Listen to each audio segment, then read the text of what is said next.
आज से इसका नाम गुणेश। गुणेश सर्वगुण संपन्न, गुणों का ईश, उसे मैं गुणेश का नाम देता हूँ। गुणेश का नाम देता हूँ। गुणेश का नाम देता हूँ।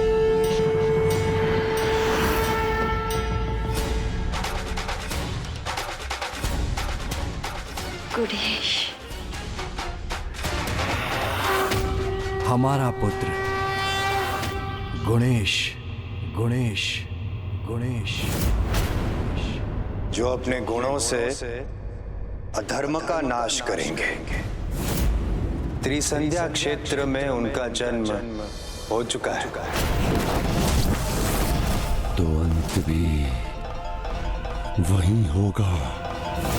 महादेव पुत्र पार्वती नंदन गुणेश की जय। महादेव पुत्र पार्वती नंदन गुणेश की जय। महादेव पुत्र पार्वती नंदन गुणेश की जय। महादेव पुत्र पार्वती नंदन गुणेश की जय। सिंधु अपने काल का भी काल है देवर्षि, काल का भी काल। त्रिलोकनाथ, नारद आपसे जाने की आज्ञा चाहता है, किंतु जाते जाते कुछ कहना भी चाहता है। त्रिलोकनाथ हैं आप, अधिक विचार करने की आपको क्या आवश्यकता? त्रिलोकनाथ को क्या करना है, कब करना है, कैसे करना है, कितना करना है, ये तो सब पता है। त्रिलोकनाथ हैं आप, त्रिलोकनाथ को क्या करना है, कब करना है, कैसे करना है, कितना करना है, ये तो सब पता है। चाहता तो मैं वो हूँ जो आपने कहा, बड़ा हो वो पौधा, उससे पहले ही उसे कुचल दूंगा, मिटा दूंगा उसे। अधर्म को धर्म के आगे झुकना ही पड़ता है। झुकेगा, झुकेगा, मिटेगा वो अधर्म में भी, क्योंकि उसे झुकाने और मिटाने वाले आ गए हैं। सर्व सद गुण संपन्न गुणेश।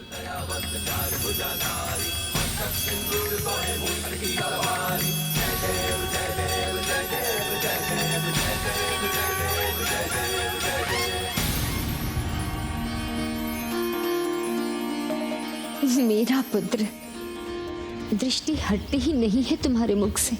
मुख तो देखो, जैसे भोर की शीतल लालिमा दमक रही हो। भोला भी दिख रहा है और समझदार भी।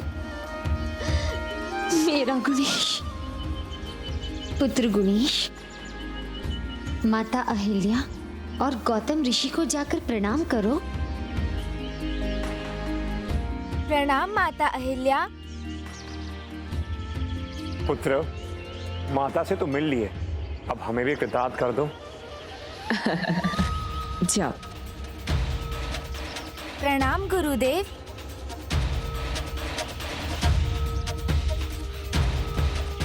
गुणेश को देखते ही कुछ ही पलों में देवी अहिल्या कितनी ममता और कितने विश्वास से भर गई है।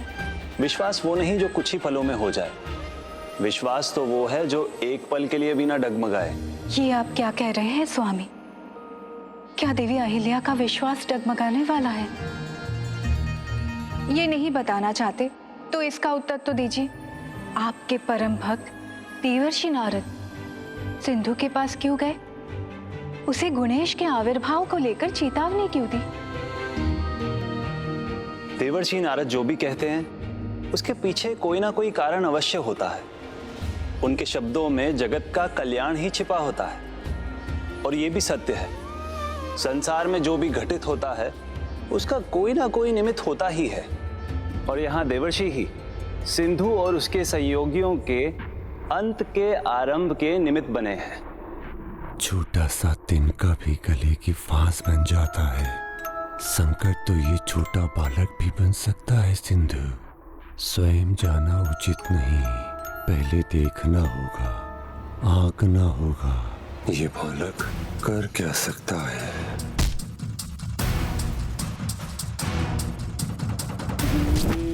बादसुर, कुशलासुर, उन्हें बुलाया था मैंने। कहाँ है दोनों?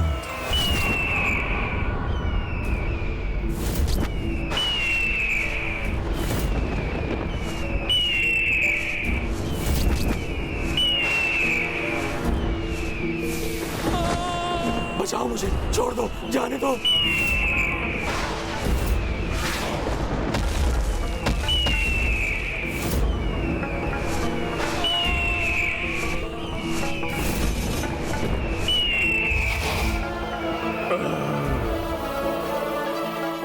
क्षमा क्षमा कीजिए, बहुत ऊंचे स्वर में चिल्ला रहा था तो मुझे लगा मैं इसे खा जाऊंगा तो ये शांत हो जाएगा और मेरा पेट भी शांत हो जाएगा। क्षमा करें, बाज असुर का प्रणाम स्वीकार करें। प्रभु त्रिलोकनाथ सिंधु। विष्टंती कुशलासुर कहाँ है?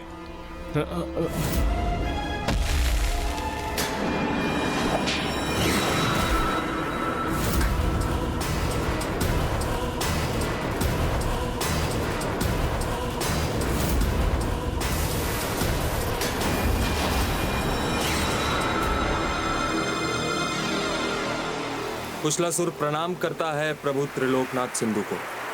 आपके चरणों में पड़ा था, मुझे लगा आपका प्रसाद है प्रभु। मुझे भूख लगी थी तो आपका प्रसाद समझकर ग्रहण कर लिया। तुम दोनों की भूख तो कभी न मिटने वाली भूख है। तो कृपा कर हमें बताएं, किसको आहार बनाकर हमारी भूख मिटाने के लिए बुलाया है आपने? बताइए प्रभु, किसे डसना है मुझे?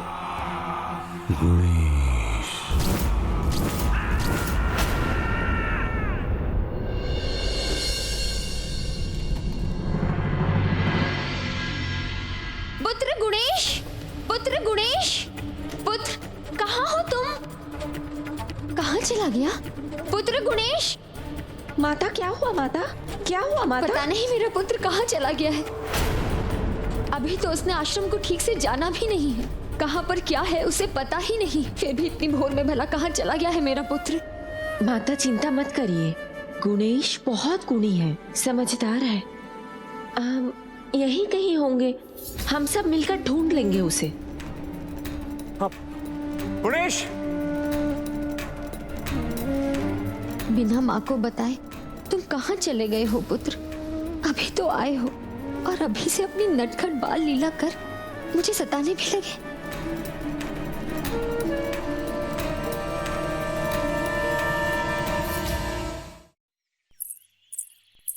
पुत्र! नटखट लीलाधारी के गुण चाहती थी आप पुत्र में, फिर चिंता क्यों बहन? करने दीजिए उसे नटखट बाल लीला। पुत्र कहाँ हो पुत्र? आशा नहीं थी कि तुम इतने नटखट होंगे। भ्राता परम कृष्ण, आपको ये देख देख कर प्रसन्नता हो रही होगी ना? और सब गुण तो ठीक है, किंतु आपके समान इतना नटखट होगा मेरा पुत्र, इसकी मैंने कल्पना भी नहीं की थी। मैंने पूछा था ना, मेरे ही जैसा पुत्र चाहिए? आपने कहा हाँ। और बहन, ये तो अभी आरंभ है उसकी बाल लीलाओं का। पुत्र, पुत्र अब सामने भी आ जाओ, इतना मत सताओ अपनी माँ को। माता! पुत्र,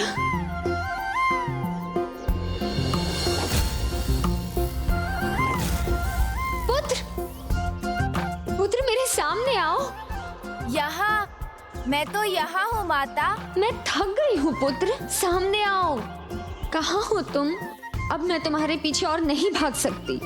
तुम्हारी माँ को और भी बहुत कुछ करना है, शीघ्र ही सामने आ जाओ, अन्यथा तुम्हारी माँ रो देगी। तुम्हारी माँ रोए तुम्हें अच्छा लगेगा? तो चलो शीघ्र बाहर आओ।